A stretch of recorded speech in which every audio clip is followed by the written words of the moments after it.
welcome, ladies and gentlemen, to another exciting episode of the Vinny Eastwood Show, broadcasting live on AmericanFreedomRadio.com 5 days a week. That's Monday through Friday in the United States. That's 5 till 7 Central, 3 till 5 Pacific, and 6 till 8 p.m. Eastern. Thank you for those of you, the minority of the fans who actually have the ability to listen live. I really appreciate it. Quite significantly. And of course in New Zealand we broadcast live from the future, so instead of Monday through Friday, it's Tuesday through Saturday, so you can tune in on Saturday mornings instead of watching the cartoons and eating sugary cereals, perhaps. I don't know, it should be nice. Anyway, I believe we have a guest today, Dr. Bob Melamede, who is a famed and prolific cannabis researcher. I'm not 100% sure if he's there with us at the moment. Bob, are you there? I'm here. All right, excellent. Got your shirt on? I do. All right. We can turn your camera on now then, I guess. Well, my camera should be on. No. Oh, wait, no. Sorry. There we go. I didn't realize that. Yeah, there we go. That's more like it. Okie dokie. Right, so, Bob, for those who are unfamiliar with your work, let me just explain a bit for the thing. If you've heard about Rick Simpson, ladies and gentlemen, you know, with the hemp oil and what have you, Bob's a good colleague of Rick's.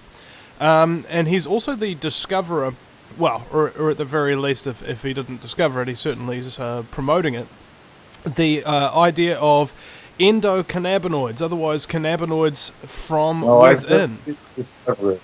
You didn't discover it? Yeah, I didn't think so. But the point being is that this is a incredible discovery that isn't really talked about quite so often, which is interesting because of its significance. Endocannabinoids regulate everything in the body, how it's structured, how it regenerates, everything. And this, in my mind, gives a very simple explanation as to why cannabis hemp oil of the Rick Simpson methodology seems to basically cure anything, because it's based upon cannabinoids, which basically run everything in your body. Or at least that's been my assessment of the situation and assumption, and I could be wrong. Am I wrong, Bob? No, absolutely not. I mean, that's really what I've been spreading, that word in particular, because of the way I understand what life is from a physical point of view. One of the things that is emphasized in that scientific realm is that the whole is greater than the sum of the parts.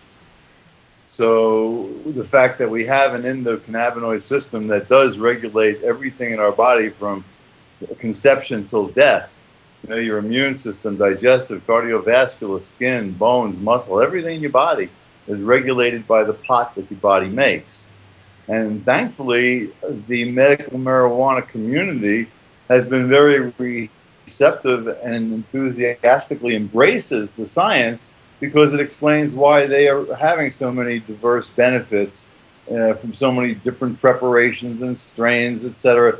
It gives them a scientific foundation. So unfortunately, the doctors lag far behind, and most of the educators as well, for that matter. But the people on the street who it's changing their lives are also educated, and they spread that to their friends and family. So we have a burgeoning community, really, in the extended medical marijuana community, of people who know the truth, and it is backed up by science. So what I try to do is encourage that, you know, pluralistic approach and provide them with the science in an understandable fashion, as I understand it, because a lot of my thinking is somewhat radical, I think. But I believe it. I'm actually very conservative scientifically, so if I believe it, I beat it up a long time. How exactly did you stumble across this discovery? Well, I've been a cannabis user for 50 years now, since I was 16 years old. So as the science unfolded, being a scientist myself, you know, a PhD in biochemistry and molecular genetics, and being actively involved in science, my field in particular had been radiation damage to DNA and how our cells repair it. And since that fundamentally involves free radicals, which is what cannabis helps protect against. It was a very easy transition because I knew so much of what was going on. As the cannabis endocannabinoid chemistry started to unfold, Isn't it interesting how cannabis protects you from free radicals at the same time turning you into one? Yeah, I've thought of that. I like that little paradox. But the reason for that is that the world really can be divided into two halves: people who have above average and people who have below average endocannabinoid levels regulating things like open-mindedness. So the half that has below average, they don't have the ability to biochemically properly buffer stress. Is that not a And contradiction? therefore, they don't want change. Is that not a But contradiction in terms regulating open-mindedness? no, not at all. Because everything that we are comes from what we are. Our biochemistry, which emerges from our genetics and our interaction with our environment and how those two come together. So we all have certain levels of any measurable, open-mindedness being one of them. So it's an intrinsic truth that you're going to have a distribution of people who are more and less often open-minded. And the people who are more closed-minded would be people who will have lower levels of cannabinoid activity. And has this been blood tested or something of that nature? Like you take a very, very open-minded person and a very closed-minded... The way it's been demonstrated is you can make what's called a knockout mouse, where you eliminate a gene. So you can eliminate the CB1 receptor, which is the gene that conveys the biological impact of psychoactive cannabinoids to the brain. And you can knock that out, so you have mice that don't have it. And you can show in what's called a Morris water maze. You put both normal mice, wild type as they're known, and the knockout into this big tank of cloudy liquid, and they have to swim, and they don't like to swim.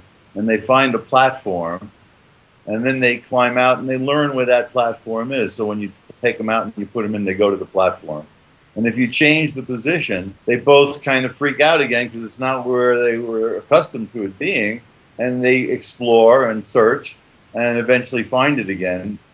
Now, if you take the mice out, the normal mice, and put them back in, they go to where that platform now is. Whereas if you take the cannabis deficient mice and put them back in, they go to the old position. They don't go to the new one. So they couldn't rewire. They were both able to learn the first time, but it was not capable. The knockout mice, in other words, mice that were completely non-high. Because we're all high to a certain degree. We're high to the degree that our genetics and our nutrition and our environment allows us to be high. And some people are less high and they're typically depressed. So, what do they need? They need a little cannabis to activate their cannabinoid system. So, yeah, that's what's going on. Now, if that's the case, though... I call them blips and flips.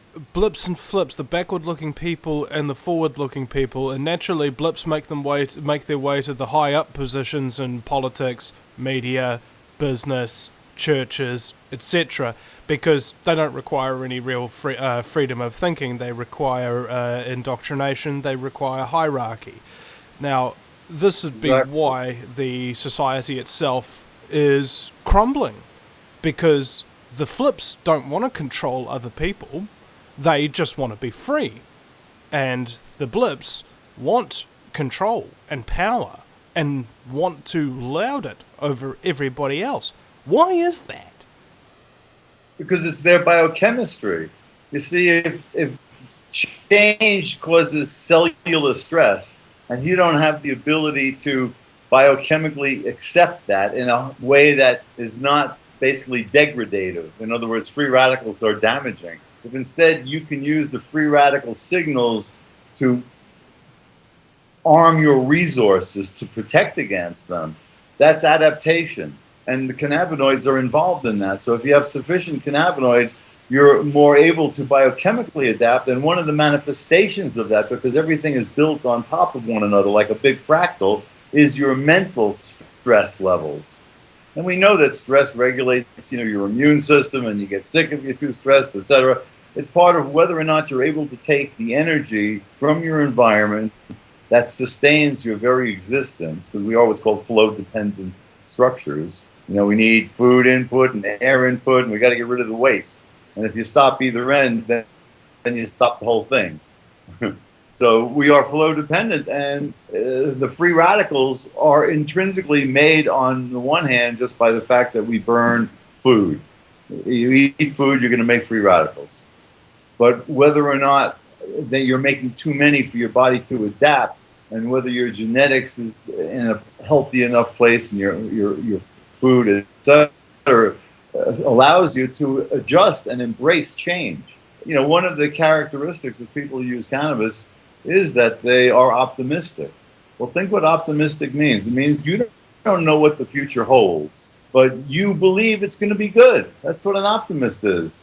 So you're ready to embrace the future, whereas if you're cannabinoid deficient, you're afraid of it because it's an unknown, and if you have to change anything, that becomes stressful, and you wind up making more free radicals in a way that degrades you rather than adapts you to change. So ergo, they will structure society in such a way where change to their position in life never happens, so that they can feel comfortable and reduce the amount of stress, even if that means killing everybody on the planet, including themselves. Well, as long as they can make more money and feel secure with weaponry, that's the way they're programmed. And the thing is, in life, everything is a balance of opposing forces. The question is, where is the thermostat set? And the thermostat today, I believe, needs to be turned in terms of you need to increase your cannabinoid activity. I think that the distribution of human biochemistry on the planet needs a higher level of cannabinoid activity in order for us to be more harmonious and embrace the future with less fear than our current thermostat setting. And the way to do that is now, because of the incredible medicinal values that are being demonstrated, they can't stop this anymore.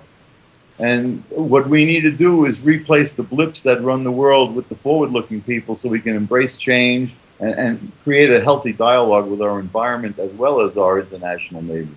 Do you believe that there are actually people for whom which cannabis is actually harmful?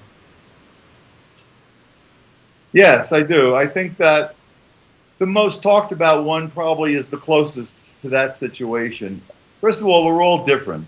If you take a strain, if you go to do a biological experiment with mice that are isogenic, meaning they all come from they have the same DNA, they're all brothers or sisters, and you treat them the same way, they're all growing up in the same cages, fed the same food, you don't get the same results biologically.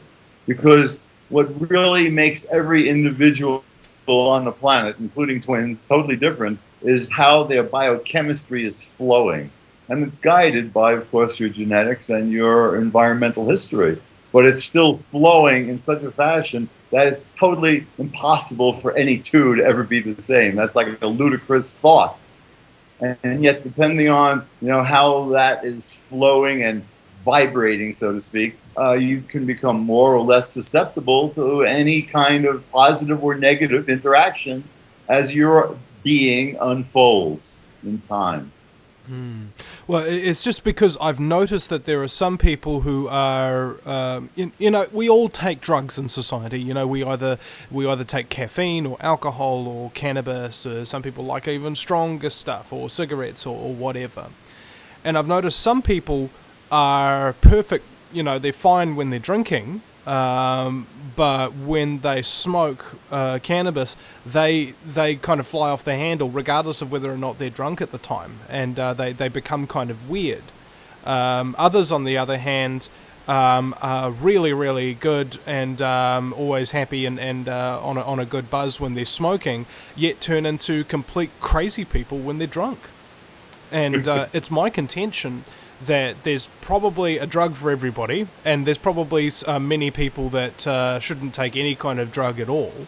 And it's just about, finding what your balance is, what your poison is, so to speak. But the problem is, all of the drugs that are listed Well, there are harmful apart from cannabis, which doesn't really cause any physical damage. Well, it does the opposite of not causing physical damage. It's an anti-aging drug. We'll be right back, ladies and gentlemen, after the break with Dr. Bob Melamede.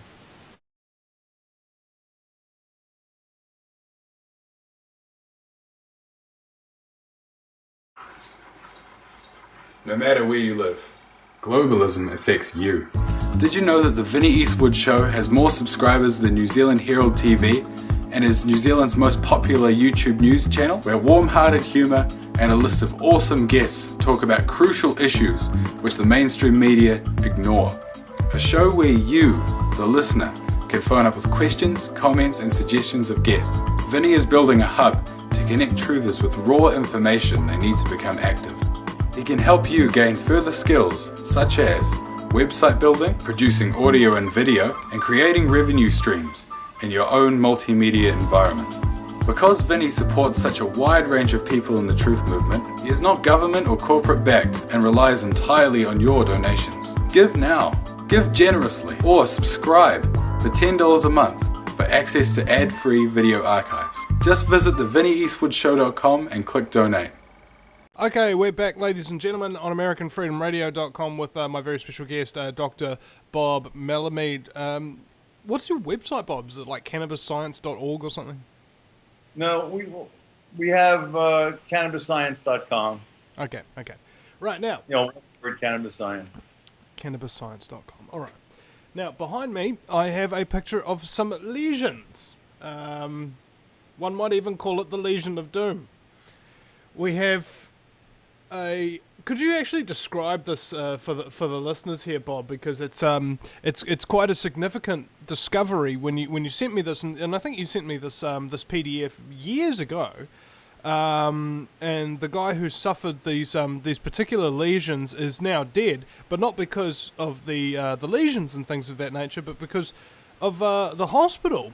And he died of an infection or something. So could you give us a walkthrough about what we're looking at here? Yeah, well, this guy had gotten very extensive skin cancer. He lived in Hawaii for a while, in Australia, and fair skin. So he wound up getting, unfortunately, a squamous cell, which is a little more dangerous than basal cell, and he ignored it for years until it became totally out of control, and he had lesions extending off the top of his head, literally a few inches. And the doctor wanted to basically cut off not only the tumor, but his scalp and part of his skull, and then put it back after. It was a whole story. He said, no. And he sends him to a radiologist. The radiologist irradiates his head 130 times. He also had chemo. And what was left were drug-resistant cancers. Drug-resistant cancers, when you do things that would normally kill a drug-sensitive cancer, actually often wind up promoting their growth. And that's what was happening with them. They were growing faster whenever they were treated.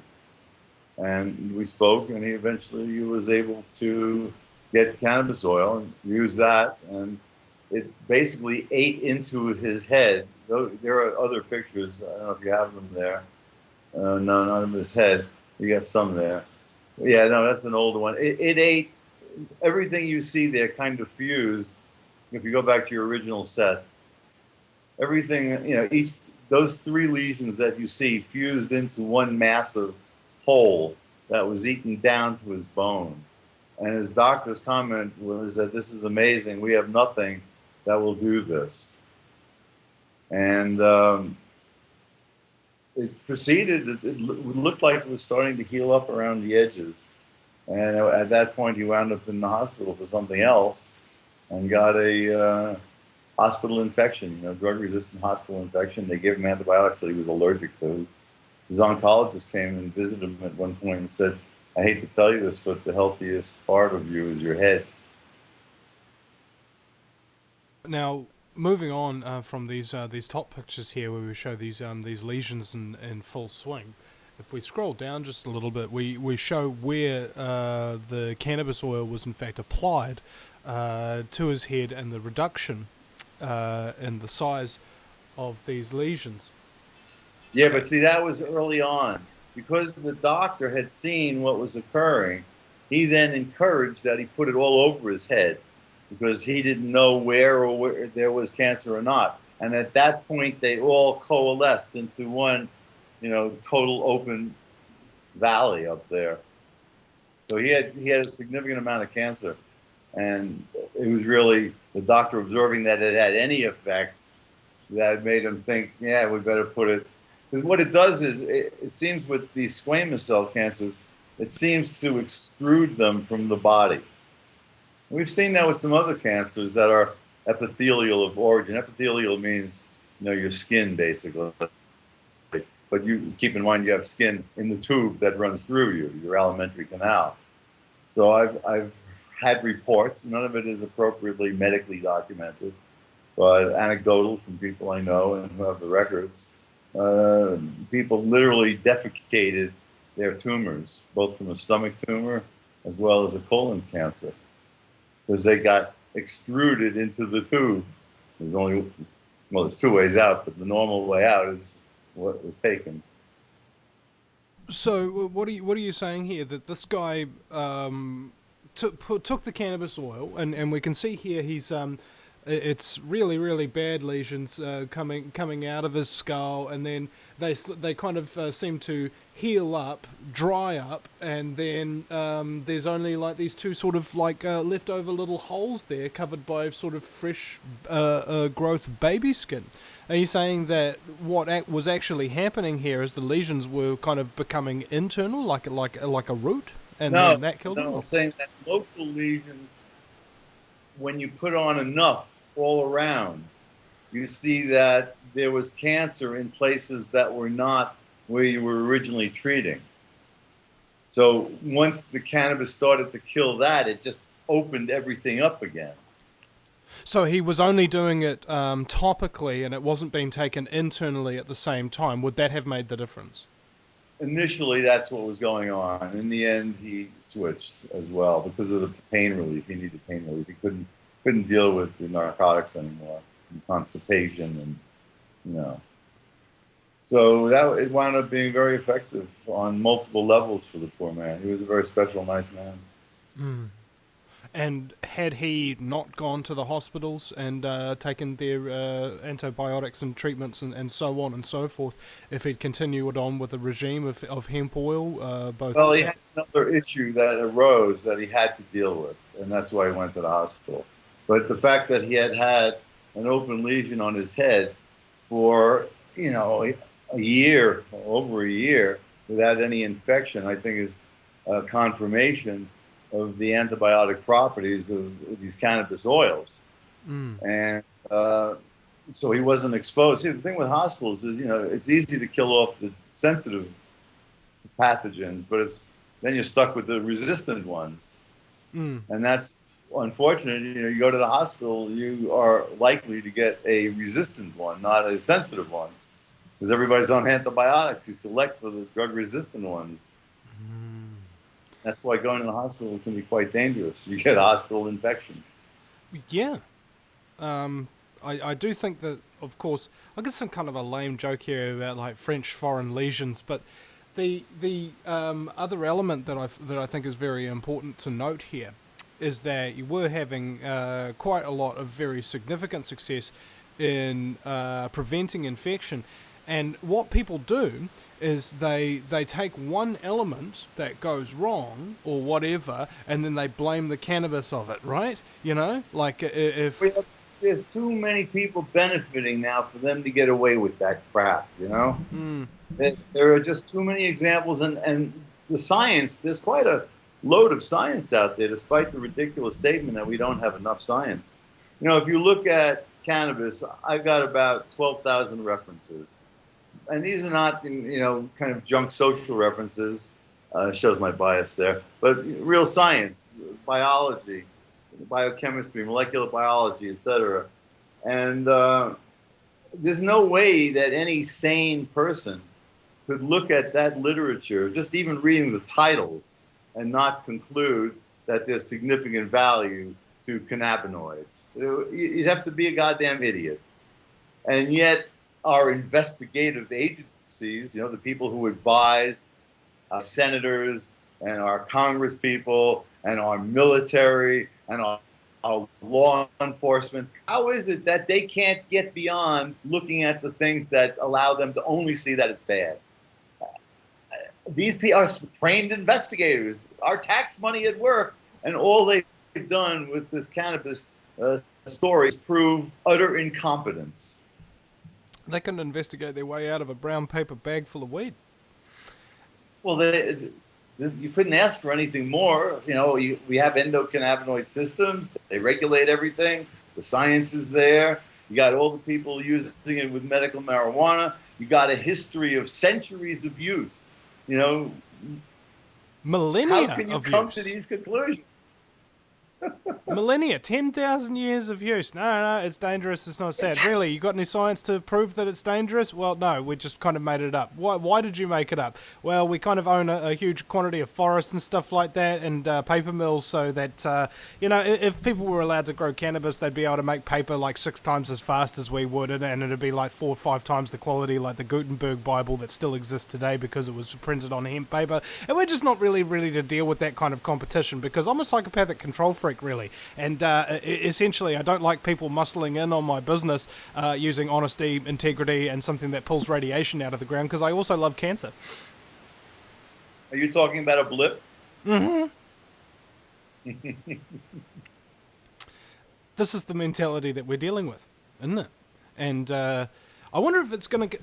I don't like it when people talk about war all the time. Have you noticed? And... This is what's happening. There's actually a silent war going on. The blips versus the flips, and the flips don't even realize it for the most part, do they?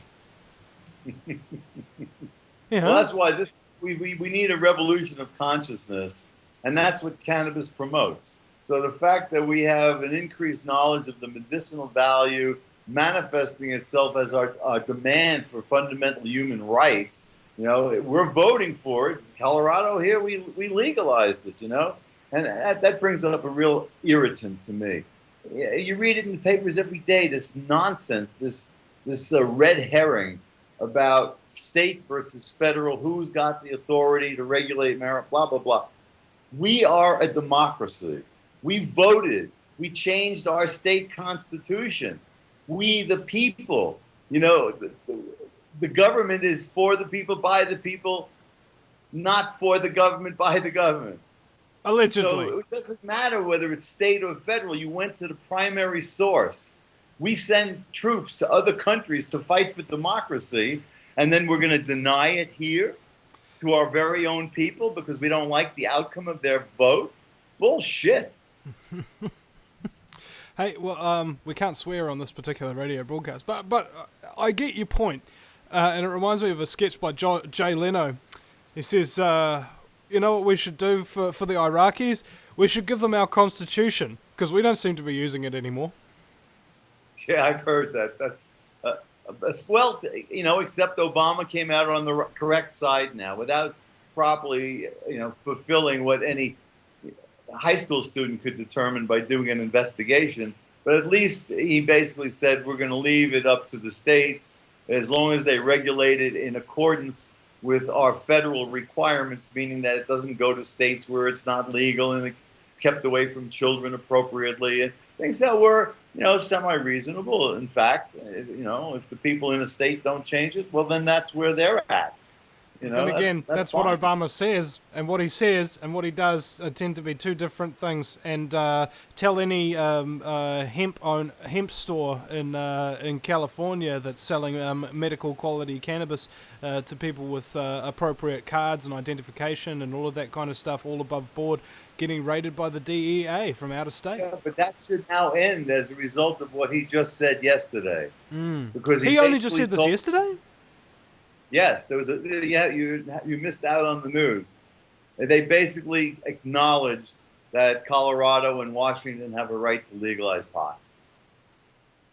After they've already done it. Admit it, but they do admit it, It's going to be all right, I think.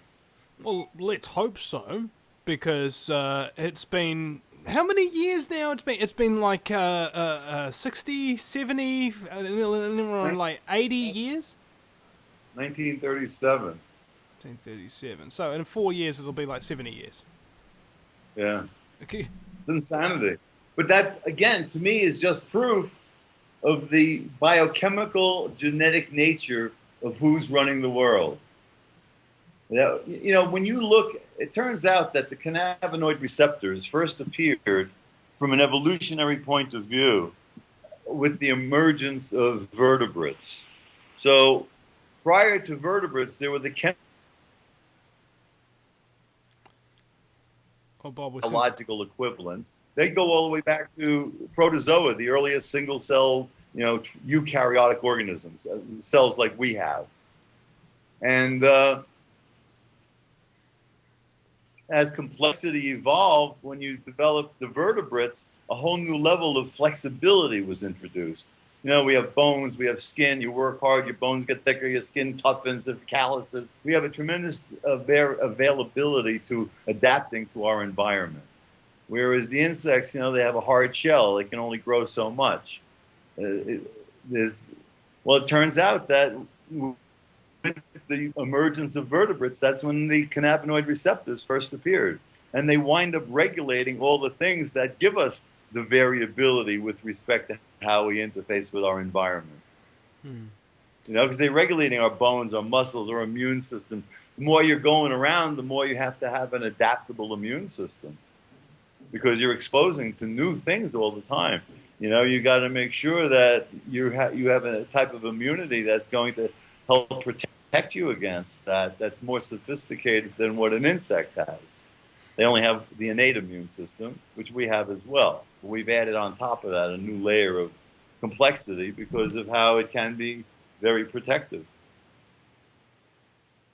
So, what occurs to me is that it's necessary for growth, healing, learning, a whole bunch of other things. It's extraordinarily beneficial, and it's only beneficial for people who actually like the whole idea of things that are evolving, things that are developing, things that are getting better. Whereas those who have a different mindset have the direct opposite objectives. They want to make everything worse. They want to stop people from learning. They want to dumb everybody down. And they want to hurt and kill. We'll be right back after the break with Dr. Bob Melamede, ladies and gentlemen. Welcome back, ladies and gentlemen, to the Vinny Eastwood Show. My very special guest is the glowing skull of Dr. Bob Melamede from CannabisScience.com. And we were just like, I pinched him out of his run. He normally goes for a bit of a run sort of thing in order to come on this radio show. So during the break, he's like, oh man, you need to go for a run. Just like, well, don't shilly, don't dilly. So we were both working out on the break, and I feel like, pumped, yeah. And we're going to change topics a little bit because Bob always talks about this. Okay, always talking about endocannabinoids, always talking about the blips and flips, always talking about this, that, and the other. And when even if you're really interested in something, if that's all you're talking about, eventually it starts to lose the mojo just a little bit. So we're going to switch it up. We're going to talk about the physics of life itself. Bob, what are the physics of life, to your understanding?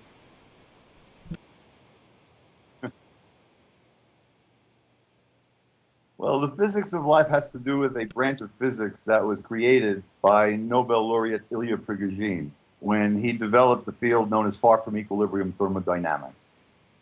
And what he basically shows, in contrast to what existed before that, is a way by which you would actually expect life to occur, as opposed to having life being looked at as an impossible miracle. The standard thermodynamics says life is too improbable, it could never happen. Whereas the far from equilibrium thermodynamics demonstrates via a number of examples where you have basically the organization of molecules occurring because energy is able to flow through them more efficiently when they are organized. And in doing so, generate more disorder, which is known as entropy, to the surroundings. So basically what I'm saying is that a collection of molecules can organize itself as long as it does so by making its surroundings more entropic. Can you And define this that? provides for the formation of, well, entropy is randomness, and negative entropy would be organization. So living beings are very organized, they're very negentropic, and yet a fundamental law of thermodynamics, the second law of thermodynamics, states that entropy must always increase, but really more specifically in a closed system. And we're not a closed system. And when you're not, because we're eating and giving off heat and getting rid of our wastes, as long as we have flow going through us, we wind up generating more disorder to our environment, to the universe, than would occur if we were not here. So because of that, that's what makes us be here. That's what makes us chemically and physically sound. So with this kind of approach and this kind of understanding, you would naturally expect life to emerge as energy from the sun and the geothermal earth was being transferred, because you're having the flow of energy. And you would have things like acidity and alkalinity in different parts of the oceans for different reasons. And, all of these factors allow for flow. And whenever you can have flow, you can organize into what's called flow-dependent structures. And that's what created the richness of the prebiotic soup that could then coalesce as the sustenance to have life emerge. Well, the emergence of life is really a far from equilibrium phase change. Like, going to ice is more negentropic than having water. But that's an equilibrium structure. It doesn't need exchange. Whereas we require that constant input and output to sustain our very organization, our being. And that's true not only with respect to all life, but the manifestations of life, social structure, political, economic, etc., are all natural manifestations of the increase in biochemical complexity that results when you have, 4 billion years of the Earth being hit by sunlight and re-irradiating to the universe. I was just thinking about this the other day, and I want to get your take on it. The difference between somebody who gets a lot accomplished in their life versus the person who does the same all the time is the person who gets a lot accomplished thinks about life in terms of possibilities. The person who does nothing with their life thinks about it in terms of probability. Probability states that tomorrow will be the same as today. Probability states that my job will pay me money, and I will probably use that money to buy food and or pay rent and so on and so forth. Possibility is, what if I quit my job? What if I started up a new product? What if I decided to change the world in an entrepreneurial type fashion?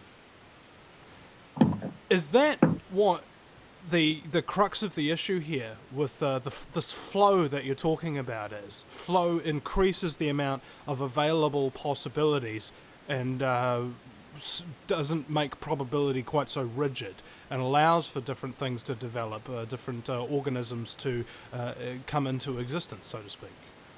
Well, that's basically correct, because the probability from a static point of view of creating one protein would be 1 out of 20, 1 out of 20, 100 times, which turns out to be more than the number of particles believed to exist in our universe.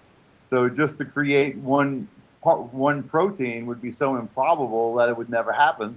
How could you conceivably create a cell or a living organism like humans with such improbable events? And the reason is because that's not the way things work. It's not time-independent throwing of the dice for each instant, but rather it's an unfolding process where energy utilization to organize and at the same time dissipate waste is a natural process that drives the formation of complexity and of evolution and of humanity and within humanity, the progress of civilization. And now, because we have gained so much control over our environment, unfortunately, with the lack of consciousness and the lack of awareness of what is driving us, this simple natural unfolding phenomena, we now have to kind of step back, both from a personal as well as a societal point of view, and try to understand the impact that we're having on our environment that sustains us, because we are flow-dependent structures. You can't have a collapse of the flow, you know? So we need more open-minded, peaceful people. We shouldn't be, you know, in America, it shouldn't be our number one industry, arms sales. You know, it's ludicrous. They worry about regulating arms within the country, while the country is the largest arms dealer in the world.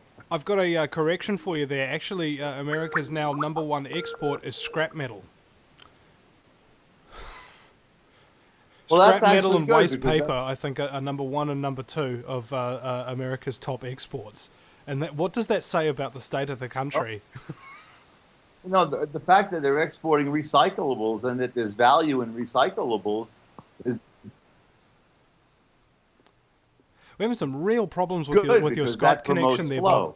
We're having some real problem with your Skype there. Are you able to turn off any web browsers or email or anything else that you've got going on during the Skype call? You might have them more close to you. Well, no, what just happened was somebody on Skype called me. Oh, right. I'll put up a do not disturb sign. Hang a sock on your on your Skype door handle. Yes. Like they do in the dorm rooms. This dorm is rocking. So anyway. Talking about... Oh, I'm losing you now. Yeah, okay. That's not good. Yeah, you seem to be sort of frozen as well. AFR, could we hang up and reconnect Bob just quickly? And see if that resets it and makes it better. All right, we've just disconnected Bob, and we shall be reconnecting him in a second now, ladies and gentlemen. Now, this is an interesting discussion as well, because it's interesting how a lot of things tie in together. You can turn your webcam back on now, Bob. It's interesting how things tie in together, how you can tie in science, spirituality, evolution, and just basic politics and philosophy together. And that's what I find is very interesting about the structure of the universe, is that virtually nothing exists in isolation. Everything's always affecting everything else in a lot of ways. There's nothing that doesn't have an effect, in other words. Yeah, we live in a holistic universe, and that becomes more dramatic when you look at the local level of our planet. You know, it's quite incredible. But I think where the aspects of the beauty of understanding this kind of science is that you develop the understanding that you also are simply one of these flow-dependent structures, and that your life is regulated by the laws of physics that created you. So as you can better understand what those laws are and how they created you, then you can try to shape your consciousness so that you'll be more in tune with survivability, essentially, with this. Yeah, your connection's really bad there, Bob. Self-sustaining yourself, because you are seeing what is good and what is bad in terms of me. About it. I just bought a booster the other day too, and we're on that. Yeah, this is just impossible. Could you type in? We'll connect you back after. Who the hell knows? Yeah, sorry. We'll connect you back after the break using your phone number. So if you want to type in your phone, we'll keep you on Skype here just with your mic muted so we can have the video feed, and we'll just give you the audio through the phone. Is that possible there for you, Bob? Yeah, we can try that. Let me see, my phone's charged up. Yeah. No. All right, good. All right, so we'll be back after the break, ladies and gentlemen, with Dr. Bob Melamede. So, Bob, just type your number into the little Skype chat here, and we'll connect you on that just after the break. Well, as soon as possible. So, yeah. If you take an active interest in maintaining the optimum health and well-being of yourself and your family, the New Zealand Journal of Natural Medicine is the magazine you've been waiting for. Having taken Australia and New Zealand by storm, the New Zealand Journal of Natural Medicine is now available in the UK and Europe. Visit www.nznaturalmed.co.uk or call 01626 337 531 to order your copy now.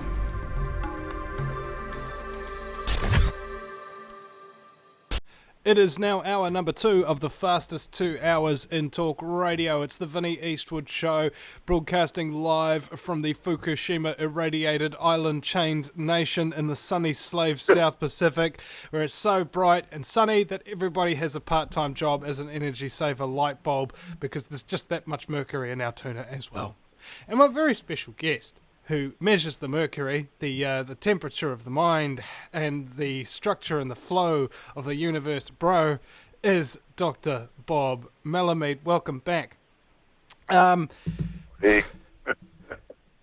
Okay, so he's got his cell phone on his chest. That'll be good for your EMF frequency generation, and also the laptop. Now, did you know, Bob, that if you put a laptop on your lap, after about 30 minutes, over half of your sperm will die and the other half won't be able to swim?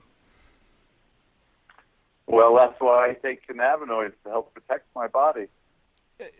Does it actually have that real effect? Like, have we done tests in order to, say, protect people from radiation? Because I mentioned Fukushima just before, for example. Now, I do know that that cannabis plants do tend to suck up the radiation from soil in contaminated lands. However, what does it do with that radiation once it's sucked it up into the plant? Does it just remain in the plant forever, or has it got a way of getting rid of it? That allows you to reclaim the land, and then you got to deal with the radiation that's in the plant. But you can extract that then and then concentrate it. So rather than having a contaminated land, you've got a little jar of radioactive poison. I suppose that's probably a lot easier, you know.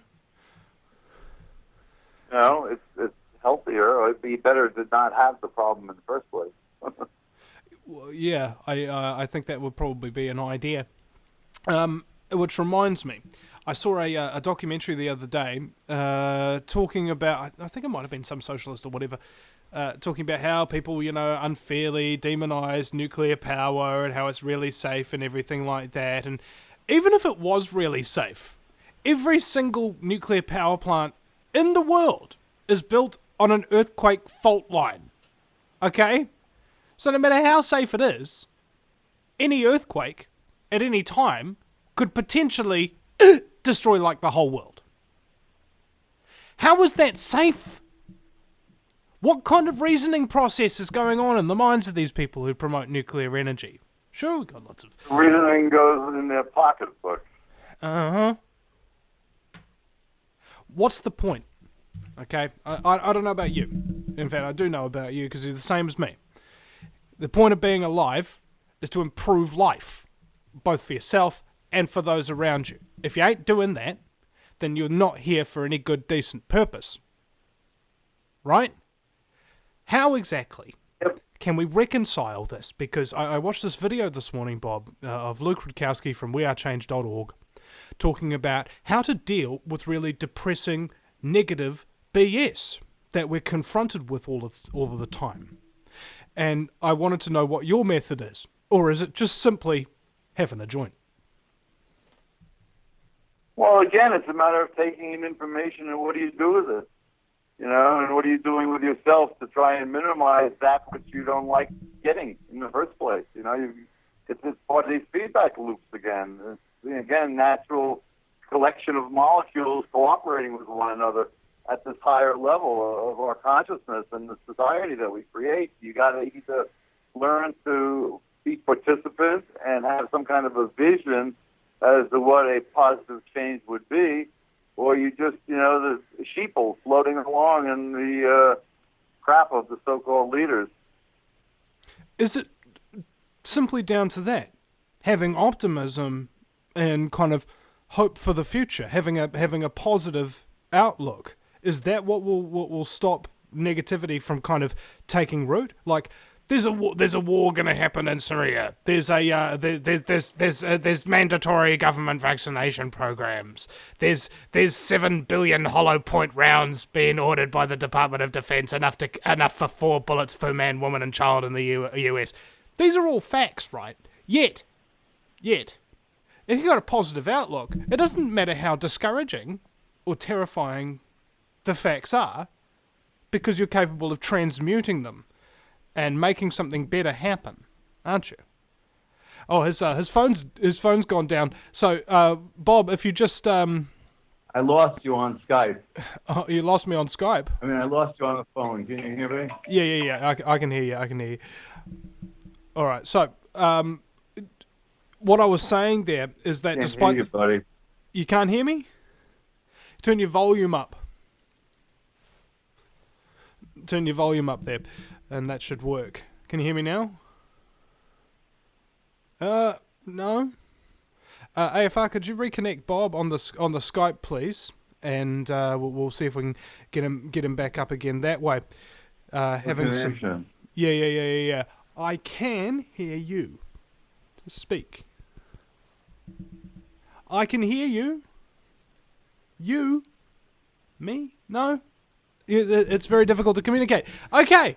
Well, call me. Just start speaking. Go on. No? Hanging up?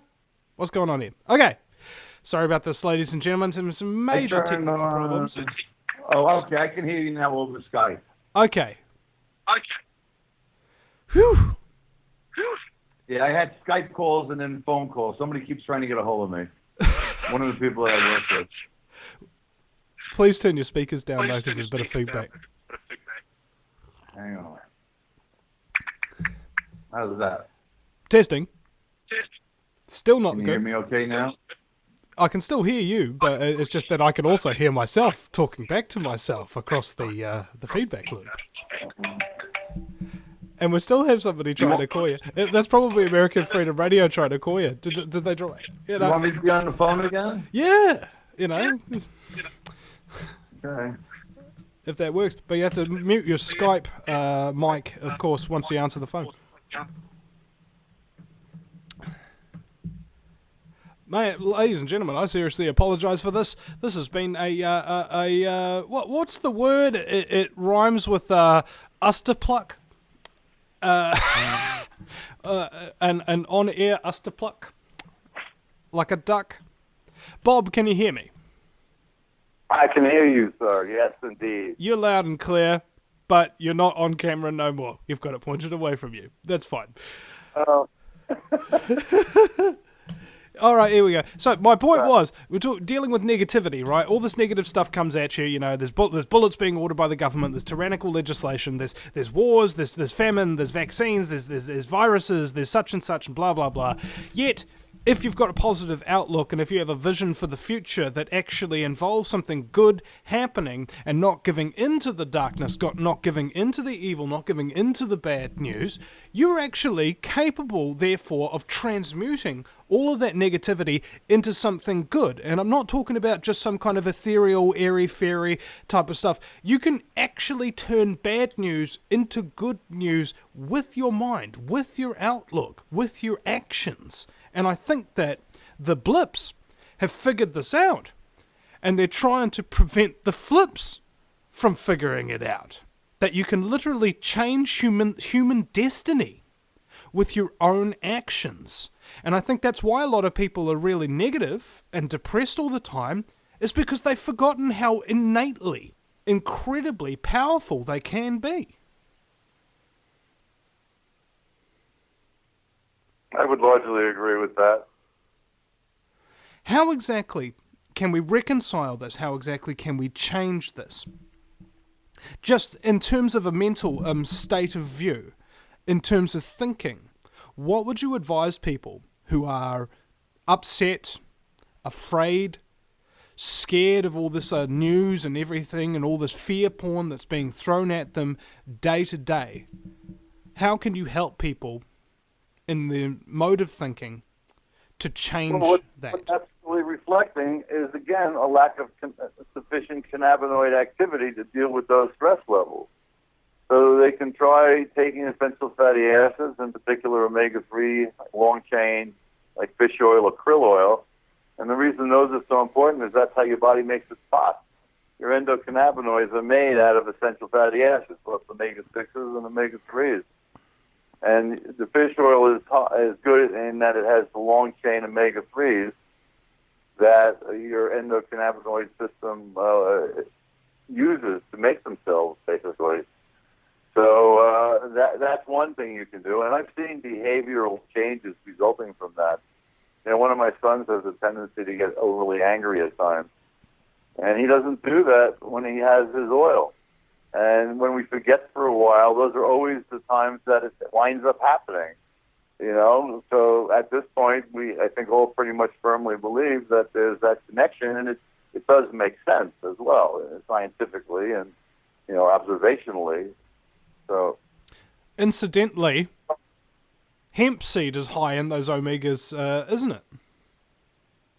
Hemp seed has a good ratio of 3 to 6s. You don't want too many 6s because they have the ability to go down a biochemical pathway that could be inflammatory.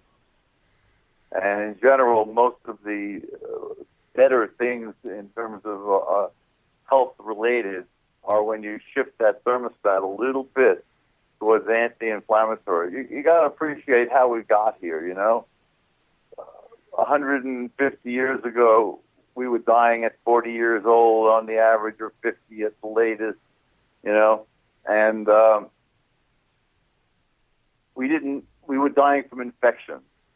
And in general, the way we protect ourselves and the way most organisms protect themselves from infection is by making inflammatory biochemical responses as part of our immune response. So there's a balance. Everything in again, from the physics, everything is in balance. So inflammation is in balance with turning it off. So is that why politicians are prone to giving inflammatory remarks? Well, they're fighting each other. You know, the two sides of the aisle are always fighting each other, but by doing so, they sustain each other. So what I'm talking about is shifting that set point on a immunological level, because today, now that we are eating better than we did 150 years ago, we have a less stressful life in many respects because we have, you know, gas heat, or you don't have to go chop your wood, and you have a diversity of food all year round, and we have antibiotics, which are good drugs.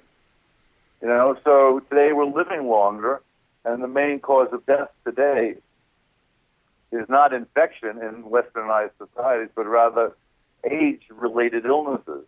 And all the age-related illnesses, meaning autoimmune, cognitive dysfunction, cardiovascular problems, bone issues, and cancers, they all have a free radical association with their etiology.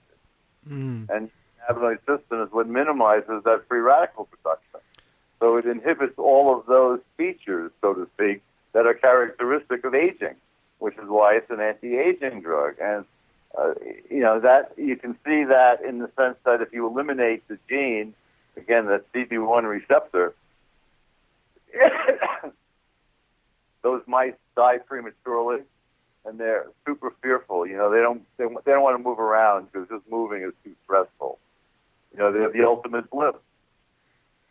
More cannabinoid activity in the human population, and that's what's happening right now with the movement moving forward as more and more people understand the health benefits, both from a preventive as well as a treatment point of view. So, when we talk about this kind of development of humanity, going from being closed off, greedy, and negative, and depressing, we're talking about being more open, we're talking about being happier, and we're talking about being more creative. So, open mind, creative potential, fueled by high energy happiness, right? Is that essentially the main hallmarks of a non-cannabinoid deficient person? Yeah, you know, and from the population point of view, we need to adjust the thermostat so that, you know, we don't want to increase our infection rate, but on the other hand, right now we're dying from age-related illnesses. Let's just, you know, tone that down a little. That's why people take antioxidants. That's why we exercise. Exercise moves you further from equilibrium. It goes back to the physics again. You know, when you're healthy, you're further from equilibrium. As you age and decline, you get closer to equilibrium, and death is a phase change that represents your loss of flow-dependent organization. Can I make a couple of points, though? You raised a point earlier that people were dying earlier and that kind of thing. Did you get that information by chance from the law of averages, like the averaged out deaths? Because I heard that was a myth. Because what happens is there was a very high mortality rate as infants, but in terms of people living longer and everything like that, it wasn't terribly similar from 70 to 80 years old, or significantly different from our average life today. Except we're far more likely to survive today. And the law on averages is that you had a pretty high chance of infant mortality, so it skewed the figures to make it look like everybody was dying at 40, when it was the people who died early. Well, it may not have in reality been like the straight average would suggest because of what you indicated, the high rate of infant mortality. That's true, but keep in mind also that the United States has one of the much higher rates of infant mortality. And if you look at, the average age survival rate, it's been increasing. And if you look at areas of the world that in many respects might be more analogous to the United States 200 years ago, you see that they have those problems. Because without sanitation, for example, you're going to come down with more illness. It's common sense.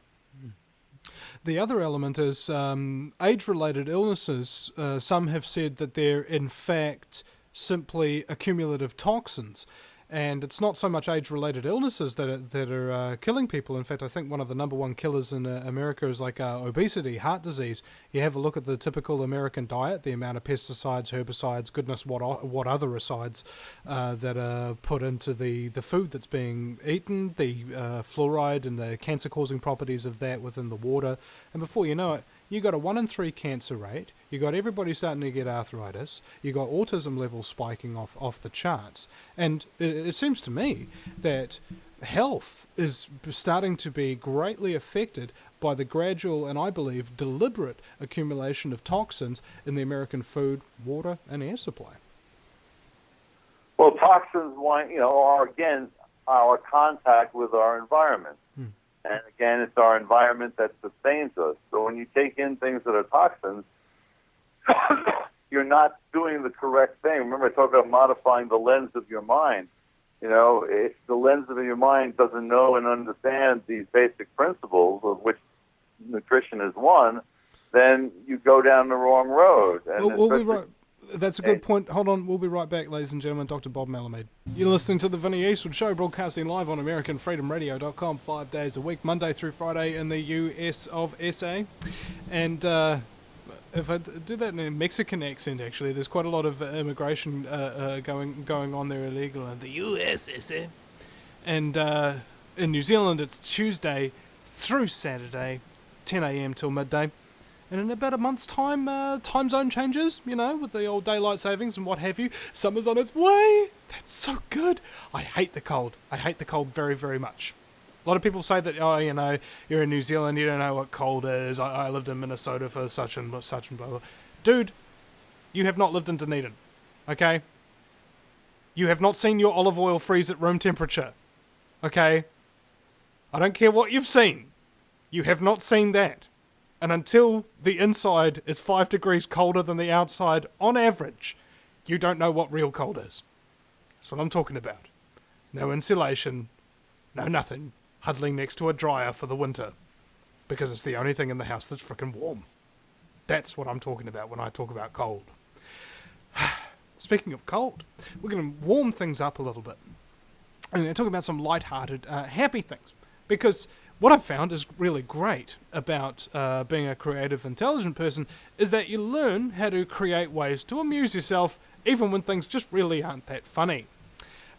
Stoner comedy. I was just, yesterday, I was thinking about the genius of Cheech and Chong. Do you agree, Bob? Yeah, I do. I mean, hey man, am I driving okay? I think we're parked, man. You know, and this is what I think is starting to actually become a lot more prominent now in the entertainment industry and television shows and a lot of films that I've been watching. Is it was actually quite rare in films in the past, I've found, to see people, you know, just whipping out, smoking a joint or whatever, and now it's becoming a lot more common. It's starting to feed more into the mass culture, the mass consciousness. Have you noticed the same phenomenon? Oh, yeah, certainly. Things are loosening up. I've been following this for many decades. Well, what was it like back in the day versus what it's like today? I mean, from your perspective over time. Well, I remember back in the 60s, we could smoke pot in a lot of restaurants and movie theaters in New York. You weren't harassed. That was before Nazi Rudy Giuliani and Bloomberg. Yeah. Well, go on. No, things are changing, and you know, and I used to talk about it quite a long time ago. The medical marijuana reality has to drive this, because as stupid as we are, collectively we will not, you know, cut off our heads to spite our body, because that's the magnitude of what we've done by preventing this medicine and this nutritional value as antioxidants, as age-preventing properties. It's insane. I mean, it's in mother's milk. This is one of my favorite stories. It's in mother's milk. Psychoactive cannabinoids. Not the same chemical structure as THC, but the endocannabinoids that we produce that regulate things like how happy or sad we are, you know, how high or unhigh we are, right? And they're in mother's milk. So the first thing a mother does is she gives, you know, a smart mother does, is she gives her kids some cannabis boost. You know, the kid is just going through childbirth, all that time in the canal there, getting squished around while his head is crunched, you know, and then it comes out and it breathes oxygen at a much higher level than it was exposed to in utero via the placenta. And pure oxygen is toxic. You know, years ago they tried to treat premature babies with pure oxygen and made them blind. So thankfully they don't do that anymore. But and then it also stimulates the appetite of the newborn, so the kid bonds with the mother. So what I believe is a distinct possibility, I think this is a very interesting hypothesis, is that the blips are people who were not nursed as children, so that they're still suffering from post-birth traumatic stress disorder. You know, because they lack that comfort and binding and neuroprotective properties that had elicited stress responses within them. And they become epigenetic, so that it's conceivable that not only those people, but their children. You know, it's like Cheney and his daughter. I scarcely want to think of that image. And think about childbirth today, it's been made almost artificially traumatic too, hasn't it? You're born into fluorescent light, which is overload for new eyes. You have a person in a very scary mask looking down at you. You're not being held to somebody's skin upon first contact, say with your mother. You're wrapped up bundled up like in a cocoon of all these blankets to protect you and everything like that. And you know, you're conscious enough, you can request that. They put the baby on your chest before they even cut the umbilical cord. Yeah, key word there, if. For an doctor, it's not the standard always. Yeah, well, just hear me out. Then after that, you get vaccinated, so you're getting jabbed with a needle. So your first experience is extremely bright lights, scary guy in a mask, can't move, and getting jabbed with a needle. All right? That's got to cause some long-lasting trauma for those that it actually happens to. Wouldn't you think? Well, that's why they need the cannabinoids all the more that are in mother's milk.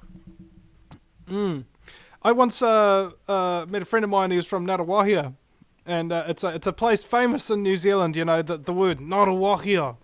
kind of is synonymous with a smoking culture, and he used to joke that as soon as you get born, you get given a beer in one hand and a joint in the other, and then you go home to your parents, and this is the strange culture that I think we've all grown up with now, is that it's from cradle to grave, essentially.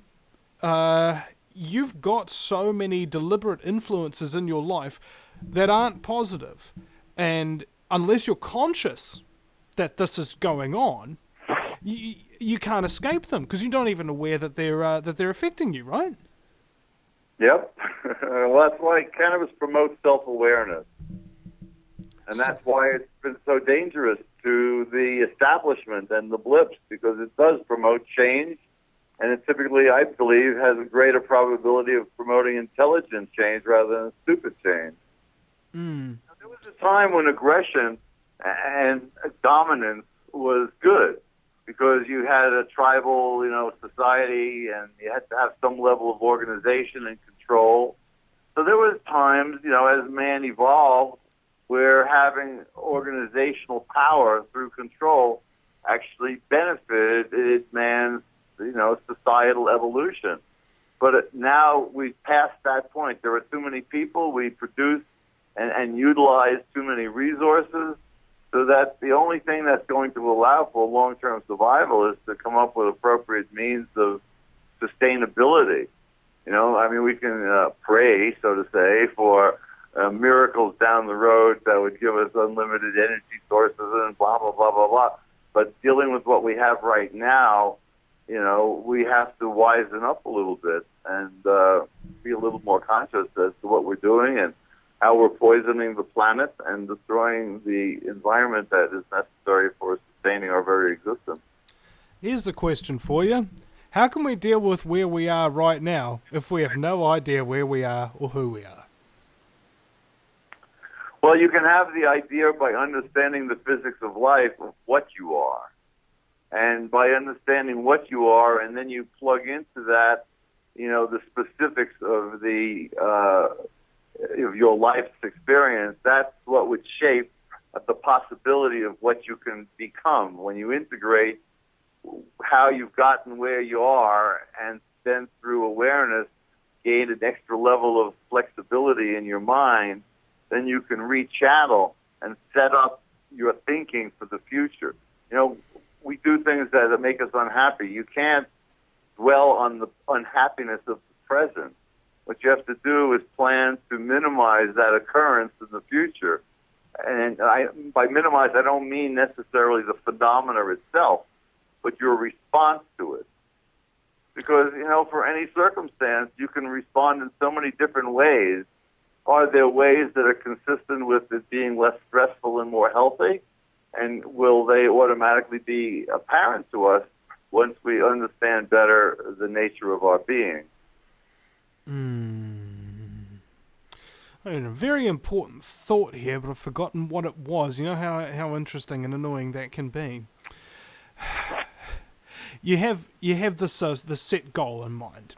In life, everybody's got these set goals, and you make those set goals based upon what your environment is, what you've been brought up to believe. You've been brought up in a seminary or something like that. Your goal is to, I don't know, sexually abuse young boys in a choir. And let's say you're brought up in the Rothschild family or the Rockefeller family or something of that nature. You don't feel like you had to earn anything. You were born into it, right?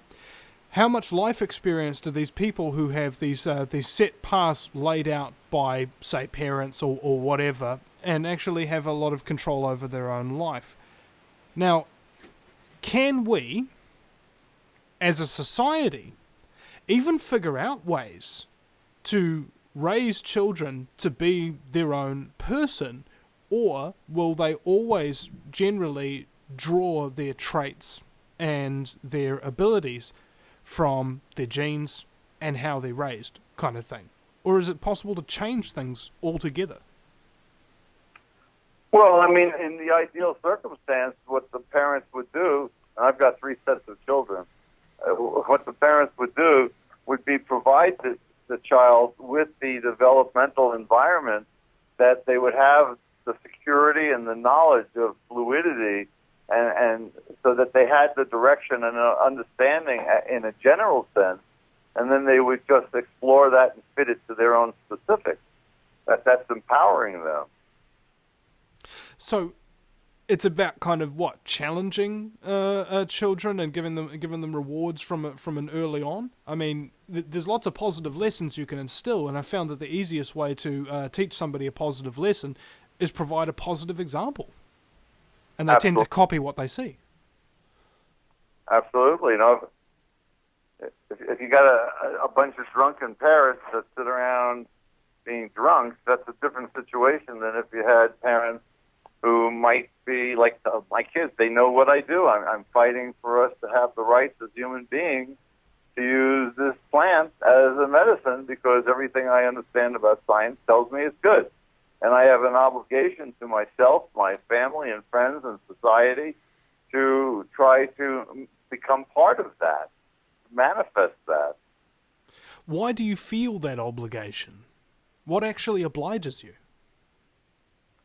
I think because it seems that a natural trait among people is that I believe, just because it's true on a molecular level, cooperation is our natural way. But because of fear and insecurity, we're in a mode where we have, again, changed the thermostat so that there's a higher level of cooperativity. It's the cooperativity on a molecular level that allowed for the initiation and continued progression of complexity manifest in evolution and everything that evolution manifests, you know, in terms of humans with society, etc. So we're part of that. There's no way to get around that. And what we can do is to try and understand, again, what we are, so that our decision-making process is going to be consistent, again, with us surviving and thriving. It's a really good movie, Thrive something, I just saw the other day. Yeah, I had Foster Gamble on the show. We had a right hot time. It was a fun interview. Good guy. Yeah, that was very, very impressive. But anyway, you know... Well, in fact, that's actually kind of a good example. You take Procter and Gamble, Foster Gamble rather, and you have a look at the environment that he was raised into, you know, all this wealth and that kind of thing. And yet, now towards the later part of his life, he's devoting himself to this thing called the Thrive movement for the benefit of all of humanity.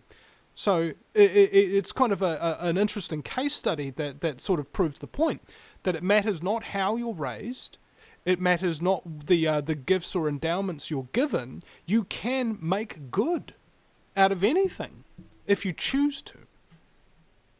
If you're lucky enough to choose, because what is there really such a thing as free choice or not? Maybe not if you're fatalistic. I believe that not believing that there's free choice is a depressing thought. Ergo, I choose to not believe in it. So I don't particularly believe in free choice. I think we're all part of our individual, unique unfolding, and that of the choices, with quotes around them, that we might have before us at any one instant, there are certain ones that are going to be consistent with our biochemical unfolding, and others that are inconsistent. And will, you know, it's a probabilistic thing depending on how we're feeling that day or whatever. It's all just part of this chemistry, this flowing chemistry. We are, in many respects, just a delusion. Mm-hmm. Well, and indeed, that might be what's probabilistic, but I prefer to look at, as we said earlier, what's possible rather than just what's probable. Because what's probable can often be quite negative, and what's possible, infinitely positive. We'll be right back after the break at thevinnieeastwoodshow.com with Dr. Bob Melamede. As Jimi Hendrix said, there must be some kind of way out of here, said the flips to the blips. And my very special guest, Bob Melamede, has... Well, I just want to say thanks, Bob, because frankly, I had like 4 or 5 guest possibilities for today. You weren't even one of the possibilities, and then you turned up when everybody else cancelled out. And that was just great. Because we wanted to do a roundtable with yourself, Rick Simpson, Ian Jacklin, who's making a documentary about cancer cures, and Danny Panzella, who's also a prominent cannabis activist and filmmaker, I think, in his own right. And what would be good, and I wanted to get your perspective on this in terms of the blips and flips and blah, blah, blah, blah, is to get a whole bunch of people of like mind round together, open minds that are like-minded. Is that a contradiction in terms? Or is that just how things really, really get expanded on much more rapidly?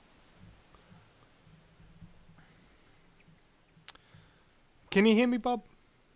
Yeah, I can. I didn't know you were waiting.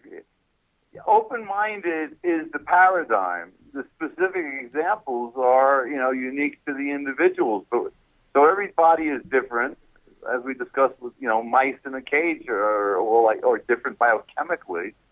So it's a matter of selecting for positive interactions and moving forward in a positive direction, Mm.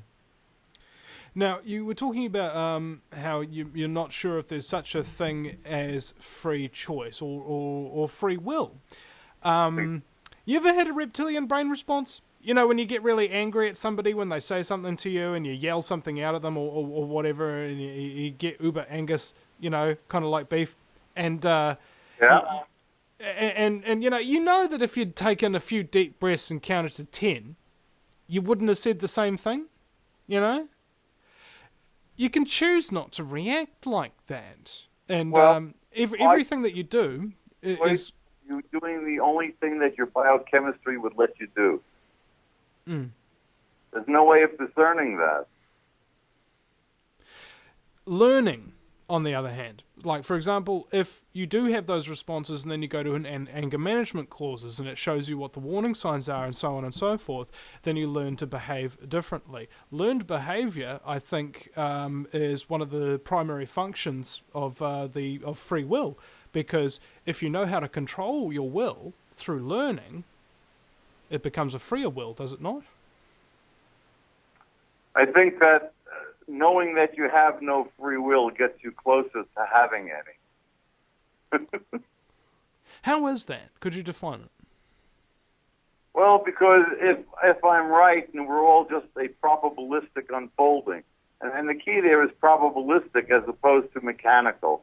Because of the nature of the physics of flow-dependent structures, there's always a probabilistic component to the way things occur. And different people with different genetics and different biochemistry will have a different repertoire of possibilities at any one time. And so, we can't really know if we've ever made a choice or if that was the only choice we could have made. But it must be a possibility. Learn that. It must be a possibility then, because if we can't decide that it's certainly not, then it's probable that that it might be, or possible rather. And I remember this. We said this on another show. I don't think it was with you. It was with somebody else. But in a probabilistic reality, anything is possible. In a cannibalistic reality, anyone is edible.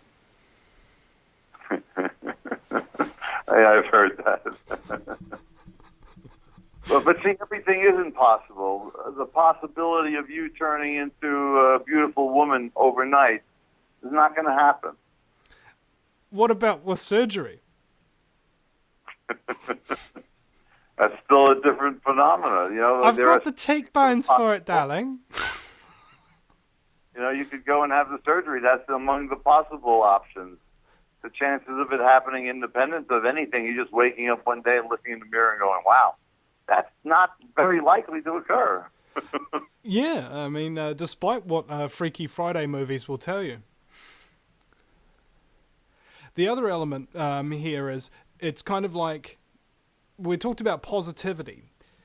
Does not believing that there's such a thing as free choice, is that a positive notion or a negative notion? Or is it neither? I would tend to think it's neither, because it might be nothing more than what's real. In which case, the better we can participate in some positive sense with the creative force that it made us, that's kind of like, essentially following the will of God, so to speak. We have this process that has gotten us here. And there are some people who are going to fight it, and there are going to be some people who are going to take it take it to a new level, and some people will just float along. You always have to have a variety of possibilities at any one moment, and then, ideally, cooperative, positive ones are the ones that emerge. In the long term, I believe they do. Indeed, it's quite possible for that to happen. And I was just thinking, as we look back at, say, the Foster Gamble example, somebody could have been born and most predominantly their set path might not have been particularly positive, yet they made a choice and changed that reality. Now, if that's possible, despite all the odds, like you take me for example, criminal convictions, father wasn't there for a large portion of my life, no inheritance to speak of, emotional trauma, paranoid fear of being employed, and so on and so forth. I've got all this bad stuff that has happened to me, and yet I believe it is, as you mentioned before, kind of like the will of God for me to get over all of that and do something positive with my life. Now, is that the divine speaking? And in your assumption, what is the divine? I mean, is it like, in Star Wars, how they say the midichlorians, these microscopic organisms that reside in all living things that continuously tell us the will of the Force? Is that actually what the endocannabinoids are? Are they the little things that are telling us the will of the divine? In a sense, they are, because the more in harmony you are and the more fluid you are, that is the nature of divinity, from what I believe, because then you're able to participate better in the unfolding, which is, your place in time and space, your karma. We're all we all emerge from different histories. And, that's just the way things are. Some of us are going to be more in tune in one way or another than others in one way or another. We're all unique entities exploring what can best fit with the future. That it's time to replace blips with blips. I was thinking the other day that if you want to be fatalistic about things, like say, it was meant to happen, or that was my destiny, or that was my fate, you can't say it beforehand, can you? You can't say it's my destiny or my fate to be the CEO of McDonald's Corporation, or my destiny or my fate to be American Idol. Once you are American Idol, once you are the CEO of McDonald's, then you go, well, I guess it was my fate, or I guess it was my destiny. When I think in having a belief in what your fate and your destiny is, instead of just reinventing yourself really on a day-to-day basis as things come at you, the only way it can ever possibly be accurate is through retrospect. Ergo, the eternal now is what's really important for you to focus your energy on, not your fate or your destiny, which is far off. No, I agree with you. What you're saying is right, because the only thing that's real is now. Everything else is just, I don't know, ghosts in the mist. It's a memory or a projection, but it's the case. How different is a memory from a projection? Depends how much cannabis you've had, I guess. Pardon me? Depends how much cannabis you've ingested. Yeah, that has a definite effect on those attitudes and directions, for sure. The fact is that ever since the endocannabinoid system with respect to receptors evolved, the biochemical complexity of the successive phyla of organisms until we got up to humans here, it's always played an increasing role in our brain and, in fact, in the higher centers of our brain.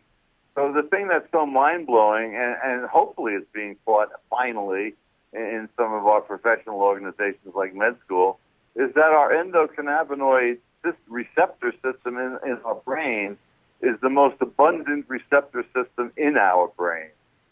Imagine that. And we've outlawed our personal right to turn it off or turn it on, depending on what our needs might be and what options we might have. That's like sanity. That's like outlawing food being consumed through the mouth. I didn't hear all of that. I said that's like outlawing all food that can be consumed orally.